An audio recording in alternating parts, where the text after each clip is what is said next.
Hello বন্ধুরা, এই মুহূর্তের সবথেকে বড় খবর, আবারও আক্রান্ত হলো বন্দে ভারত এক্সপ্রেস।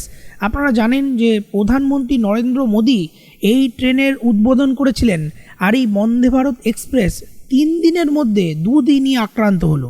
তো এটা একটা বড় সড়ো প্রশ্নচিহ্ন তুলে দিল যাত্রী সুরক্ষার ক্ষেত্রে। বাইরে থেকে যেভাবে পাথর বৃষ্টি করা হচ্ছে, তার ফলে আপনারা দেখতে পাচ্ছেন যে কাঁচ কীভাবে ক্ষতিগ্রস্ত হয়েছে।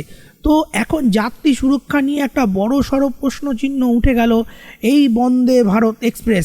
আরও একটি প্রশ্ন, কারা কি কারণে এই এক্সপ্রেস ট্রেনের উপর, যেটা কিনা একটা প্রিমিয়াম ট্রেন ভারতবর্ষের, তার উপর এইভাবে আঘাত হানছে। আপনারা আগের দিনও দেখেছিলেন যে বন্দে ভারত এক্সপ্রেসে কিভাবে আঘাত করা হয়, কাঁচ ভেঙে গেছে। তো এখনও আপনারা দেখতে পাচ্ছেন যে কিভাবে এই এক্সপ্রেসের উপর কাঁচগুলোতে আঘাত করা হয়েছে। আপনারা জানেন যে এই গাড়িতে যে ইনস্ট্রুমেন্ট ব্যবহার করা হয়েছে, যে কাঁচ ব্যবহার করা হয়েছে, সেগুলো রীতিমতো খুবই শক্ত।